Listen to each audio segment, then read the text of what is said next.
मान में देखिए यहाँ पे एमपी में क्या हाल है। एक कि बतासा के चक्कर में मंदिर को मत तोड़िए।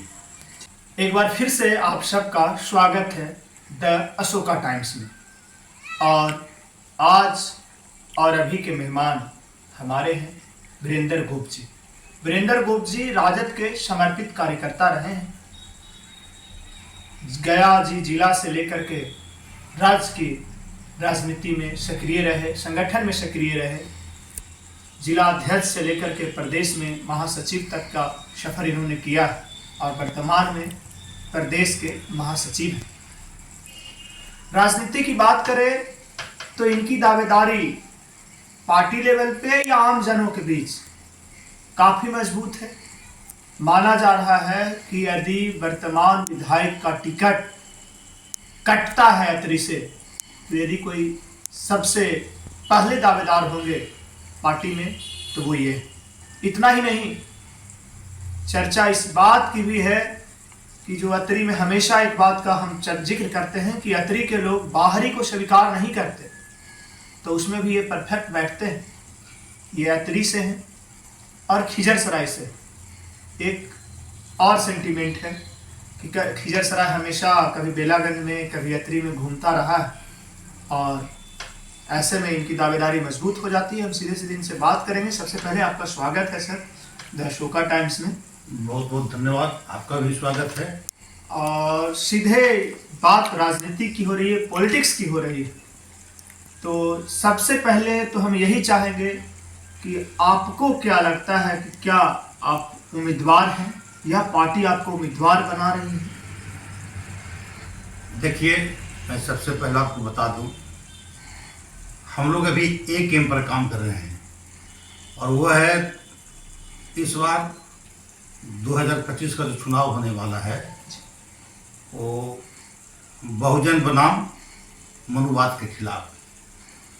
तो हम लोग का भी एक ही मकसद है कि जो सीएम की कुर्सी है, कहने के तो लगभग 35 वर्षों से एक पिछड़ा का बेटा बिहार के सीएम की कुर्सी पर राज कर रहा है, लेकिन विगत 20 वर्षों से जिस तरह शिखंडी को आगे करके और भीष्म पितामह को बांध के सैया पर लेटाया गया था, उसी प्रकार मनु विचार के पोषक, कभी सामंतवाद के नाम से जाने वाले अपर कास्ट राज कर रहा है।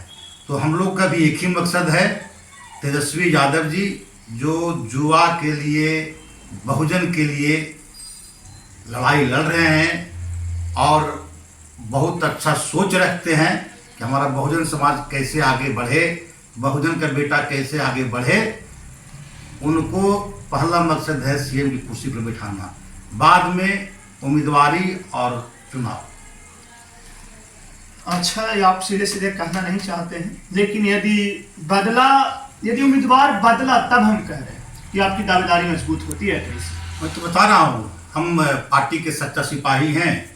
हमारे नेता आदरणीय लालू प्रसाद यादव जी, जो भारत में नेल्सन मंडेला के नाम से जाने जाते हैं, जुआ तो तेजस्वी प्रसाद यादव जी की अगर आज्ञा होगी कि वीरेंद्र गोप को चुनाव लड़ना है तो हम कहीं से भी लड़ने में सक्षम है और चुनाव लड़ेंगे।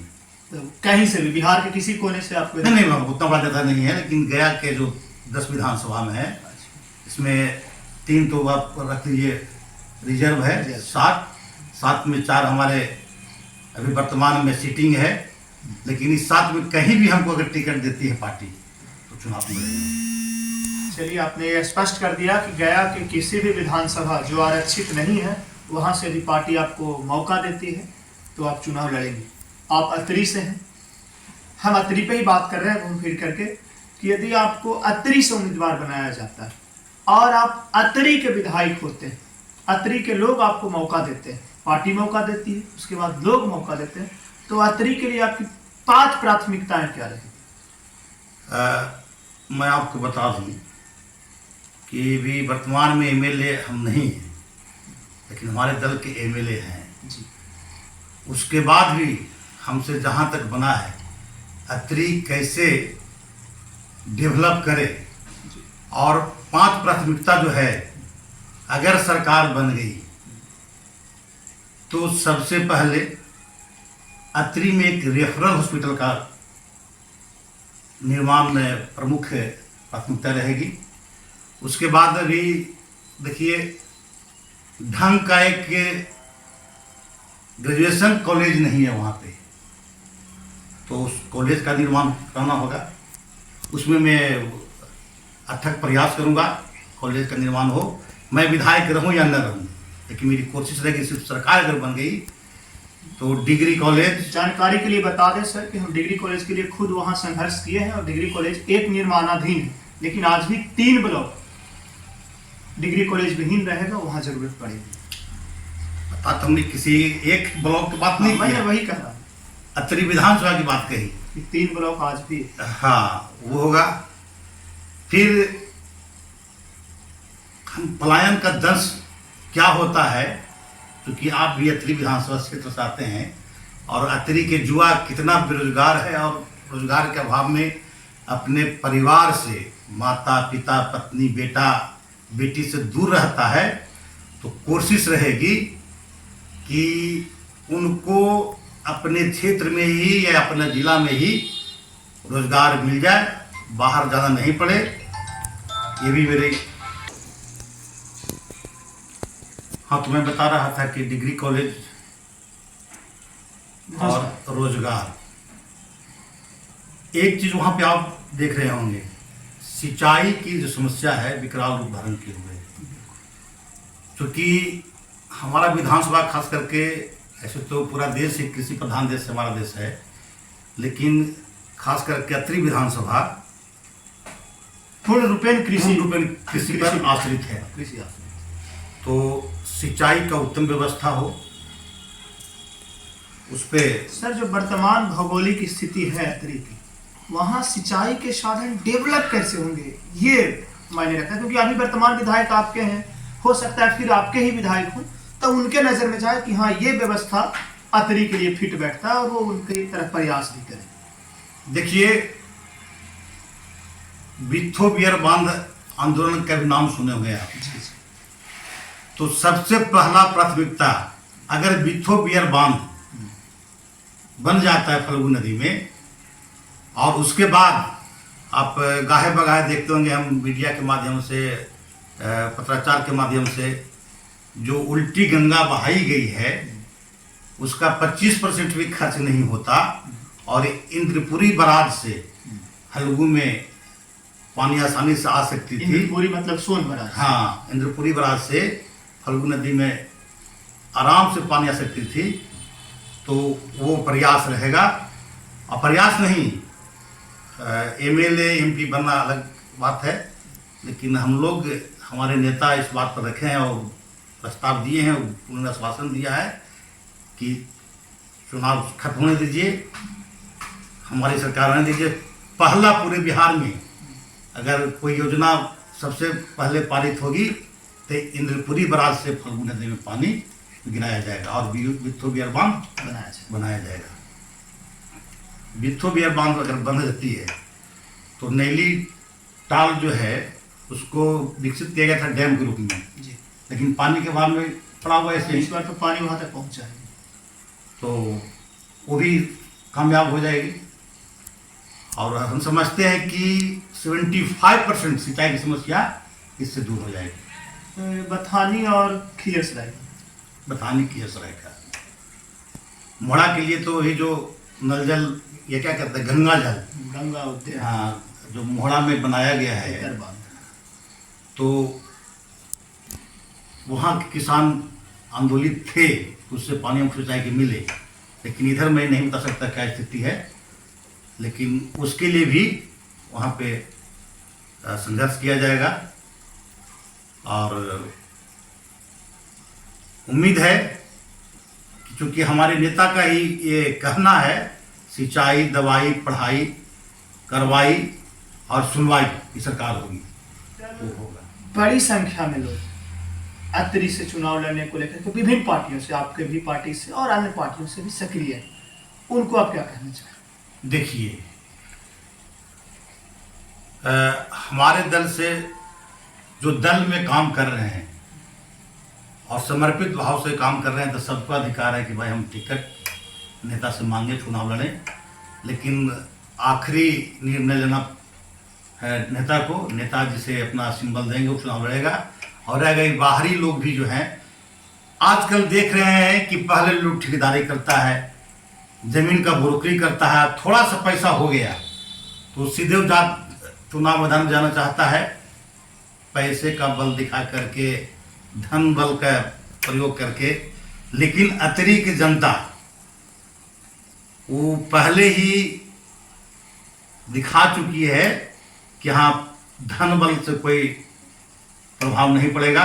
2020 के चुनाव में ही एक तरफ पैसा का एक तरफ से बहाया जा रहा था और दूसरी तरफ राजद के कार्यकर्ता चंदा से, अपने खर्च से पूरे क्षेत्र में घूम घूम करके, मेहनत करके और राजद का वहां झंडा फहराने का काम। 4 तरह के मतदाता भी हैं पूरे बिहार में। पहला मिलल मतदाता। मिलल मतदाता वो हो गया जिसको सरकार से कोई प्रलोभन मिल गया, जैसे भी 1100 रुपया पेंशन हो गया, जबकि हमारे नेता सरकारी योजना, हाँ, हमारे नेता कहता है कि 1500 देंगे, फिर 10,000 रुपया।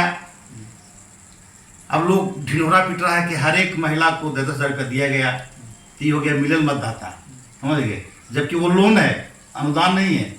हमारे नेता बोले हैं कि महीने का 2.5 साल के 30,000 वो महिलाओं के, माताओं बहनों को उत्थान के लिए, मजबूती प्रदान के लिए देंगे। एक है ताकल मतदाता, जैसे विद्यार्थी जिनके अकाउंट में आ गया है वो तो मिल गया, और ताकल मतदाता ताक रहा है कि आज न कल हमको मिलेगा। जैसा कि हमारे अचेता अवस्था में जा चुके मुख्यमंत्री जी बोले हैं कि सबको हम देंगे।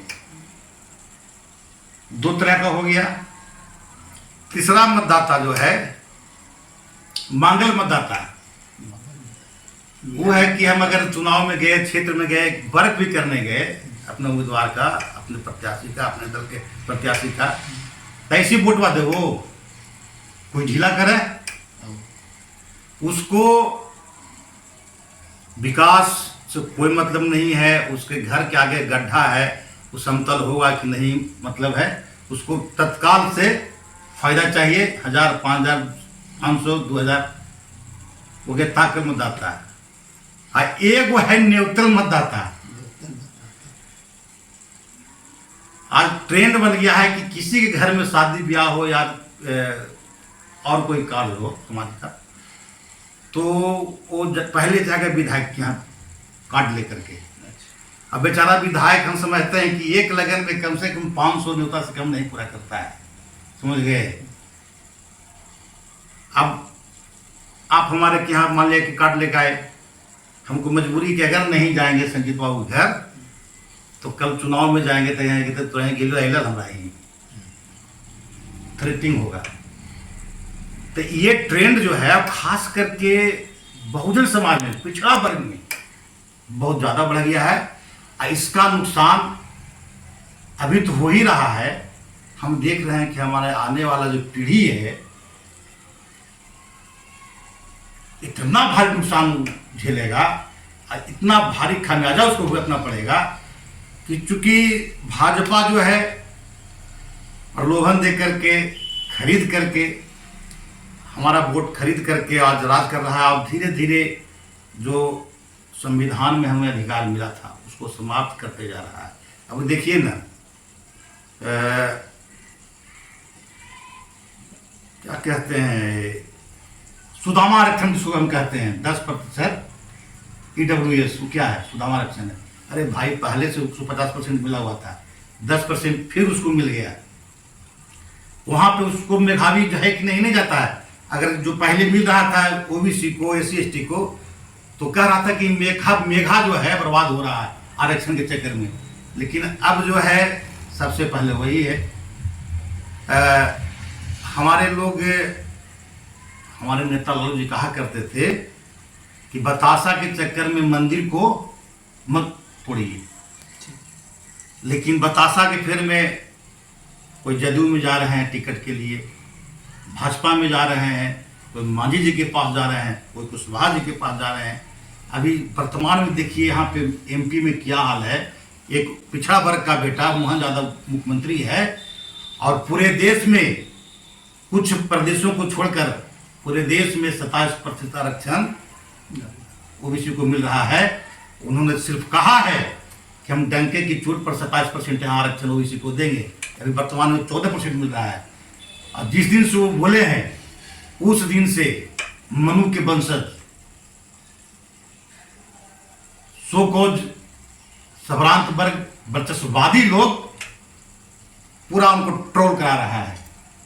तो आपके माध्यम से हम बहुजन समाज के खास करके युवाओं से अपील करते हैं कि इस बार जो चुनाव है बिहार में, आप जात पात से ऊपर उठ करके 90 बनाम 10 की लड़ाई जो है उसमें बदलिए और जैसे भी हो अपने भविष्य के लिए, अपने आने वाले पीढ़ी के भविष्य के लिए महागठबंधन की सरकार बनाइए और नहीं तो फिर झेलने के लिए तैयार रहिए।